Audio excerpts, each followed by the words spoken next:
Hello friends, देखिए Lawrence Kohlberg का नैतिक विकास का सिद्धांत आपके रीट एग्जाम में बार बार पूछा जाने वाला टॉपिक है। ये ऐसा टॉपिक है जो आपके रीट एग्जाम में या फिर सीटेट एग्जाम में या फिर टेट का कौन सा भी एग्जाम हो, हर एग्जाम में ये आपका लॉरेंस कोलबर्ग का नैतिक विकास के सिद्धांत जरूर पूछा जाता है। तो ये मैंने आपके लिए आज लिया है, इसको देख लेना। इसको देखने के बाद आपको जो रीट का एग्ज़ाम है या कौन सा भी टीचिंग एग्ज़ाम हो, उसको आपको कोई भी दिक्कत देखने को नहीं मिलेगी। तो चलिए शुरू करते हैं। देखिए सबसे पहले हम देखते हैं लॉरेंस कोलबर्ग का नैतिक विकास का सिद्धांत एक महत्वपूर्ण मनोवैज्ञानिक सिद्धांत है। ठीक है, ये सिद्धांत क्या है? एक महत्वपूर्ण मनोवैज्ञानिक सिद्धांत है जो यह बताता है कि व्यक्ति का नैतिक विकास कैसे और किस चरण में होता है। ठीक है, जो ये क्या बताता है? व्यक्ति का जो नैतिक विकास होता है वो किस चरण में और कैसे होता है। कोलबर्ग ने अपने सिद्धांत को जीन पियाजे के संज्ञानात्मक विकास सिद्धांत पर आधारित किया है। ठीक है, कोलबर्ग ने जो किया है, ये जीन पियाजे की संज्ञानात्मक विकास का सिद्धांत दिया, उसके आधार पर इसको प्रदर्शित किया है। उन्होंने नैतिकता के विकास को 3 मुख्य स्तरों और प्रत्येक स्तर में 2 उपचरणों में विभाजित किया है। ठीक है, और कुल मिलाकर इसमें 6 चरणों में इन्होंने विभाजित किया है। तो चलिए इनके चरण देख लेते हैं। देखिए सबसे पहले हम देखते हैं प्रारंभिक स्तर। ठीक है, प्रारंभिक स्तर क्या है? यह स्तर बच्चों और प्रारंभिक अवस्था में देखी जाती है। ये जो स्तर है प्रारंभिक स्तर, ये किस अवस्था में देखी जाती है? जो प्रारंभिक अवस्था होती है ना बच्चों की, उसमें देखी जाती है। इस स्तर में नैतिकता बाहरी प्रभावों पर निर्भर करती है। इस स्तर में बच्चों में जो नैतिकता होती है वो बाहरी स्तरों में कैसे प्रभावित करती है? क्योंकि जो बच्चा होता है ना छोटा, प्रारंभिक अवस्था में, वो बाहर जो देखेगा उसी तरीके से तो विकास करेगा। मतलब ये है कि जैसा वह देखेगा वैसा वह करेगा। तो इस अवस्था में क्या होता है? नैतिकता बाहरी प्रभावों पर निर्भर करती है। अब अगला देखते हैं, अगला चरण देखिए दंड और आज्ञाकारिता। दंड और आज्ञाकारिता। ठीक है, इसमें बच्चे क्या करते हैं? इसमें बच्चे सही और गलत को दंड के संदर्भ में समझते हैं। वो जो इस अवस्था में बच्चे क्या करते हैं? बच्चे सही और गलत को दंड के, मतलब इस अवस्था में बच्चे क्या समझते हैं? उनको अगर पनिशमेंट दे दिया जाए तो वे दंड के संदर्भ में समझते हैं इस अवस्था में बच्चे। ठीक है, जो कार्य दंड से बचाता है वह सही माना जाता है। उनके हिसाब से क्या होता है? जो कार्य उन्हें दंड से बचाता है वो उनके हिसाब से सही है इस अवस्था में। ठीक है, देखिए दूसरा देखिए व्यक्तिगत लाभ। व्यक्तिगत लाभ, इसमें बच्चे अपने कार्यों को व्यक्तिगत लाभ और संतुष्टि के आधार पर रखते हैं। इस अवस्था में बच्चे क्या करते हैं?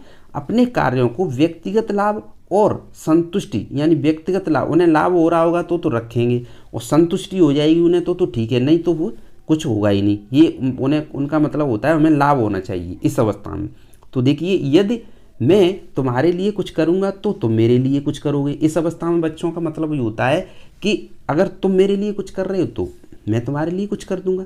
इसमें ये होता है। ठीक है, परंपरागत स्तर क्या होता है? देखिए परंपरागत स्तर देखते हैं। यह स्तर किशोरावस्था और वयस्कता में पाया जाता है। नैतिकता समाज की अपेक्षाओं और मापदंडों पर आधारित होती है।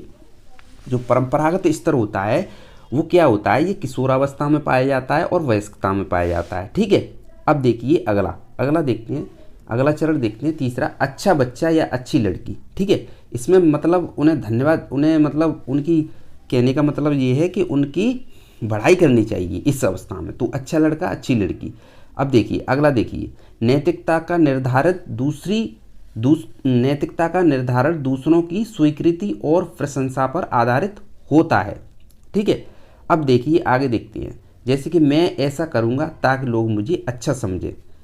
इस अवस्था में सीधा सीधा मतलब होता है बच्चों का कि मैं ऐसा करूँगा ताकि लोग मुझे अच्छा समझें।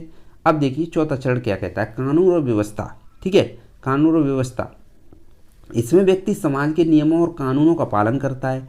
इसमें क्या करता है? व्यक्ति समाज के नियमों और कानूनों का पालन करता है। नैतिकता का उद्देश्य सामाजिक व्यवस्था को बनाए रखना होता है। नैतिकता का उद्देश्य क्या होता है?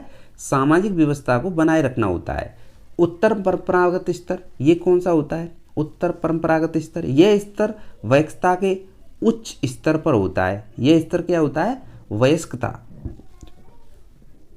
वयस्कता के उच्च स्तर पर होता है और कुछ ही लोग इस तक पहुंचते हैं। इस स्तर पर व्यक्ति जो है अपनी स्वतंत्र सोच से नैतिकता को समझता है। वो मतलब स्वतंत्र होना चाहता है, स्वतंत्र सोच से नैतिकता को समझता है। ठीक है, अब देखिए आगे अगला चरण देखिए, सामाजिक अनुबंध। सामाजिक अनुबंध ये क्या है? व्यक्ति यह समझता है कि कानून समाज की भलाई के लिए बनाए गए हैं। इस अवस्था में व्यक्ति क्या समझता है कि कानून जो है वो समाज की भलाई के लिए बनाए गए हैं, उसका मतलब ये होता है, लेकिन पता नहीं किस लिए बनाए गए हैं। यदि कोई कानून अनुचित है तो उसे बदला जा सकता है। ठीक है, अब देखिए आगे अगला चरण क्या है, सार्वभौमिक नैतिक सिद्धांत। व्यक्ति अपने नैतिक सिद्धांतों और मानवीय मूल्यों के आधार पर निर्णय लेता है। इस अवस्था में जो व्यक्ति होता है वो अपने नैतिक सिद्धांतों और मानवीय मूल्यों के आधार पर निर्णय लेता है। अब देखिए आगे देखते हैं, न्याय, समानता, मानव अधिकार सर्वोपरि। ठीक है, जो इसमें कहने का मतलब मानव अधिकार सर्वोपरि, सभी के लिए समान मापदंड होना चाहिए, इसमें मतलब ये है कहने का। अब देखिए विशेषताएं देखते हैं इसकी। नैतिक विकास संज्ञानात्मक क्षमता और सामाजिक अनुभव पर निर्भर करता है। नैतिक विकास जो होता है वो किस पर निर्भर करता है? विकास संज्ञानात्मक क्षमता और सामाजिक अनुभव पर निर्भर करता है। अब देखिए अगला देखिए, सभी लोग अंतिम चरण तक नहीं पहुंचते। यह सिद्धांत नैतिकता को विकासात्मक प्रक्रिया मानता है। ठीक है, अब अगला देखते हैं। देखिए कोलबर्ग ने नैतिक दुविधाओं का प्रयोग करके इन चरणों की व्याख्या की, जैसे कि हाइंजेस दुविधा। ठीक है, जिसमें व्यक्ति को तय करना होता है कि वह कानून तोड़कर किसी परिजन की जान बचाए या नहीं बचाए। ठीक है, तो ये इनका सिद्धांत था लॉरेंस कोलबर्ग का। ठीक है, तो ये आपको समझ आ गया होगा। ठीक है, तो इसको देख लेना, ये आपके लिए बहुत ही महत्वपूर्ण टॉपिक है एग्जाम के लिए। और चैनल को सब्सक्राइब कर लेना, क्योंकि यहाँ पर रीट की ऐसी क्लास आपको मिलती रहेंगी। चलिए, धन्यवाद।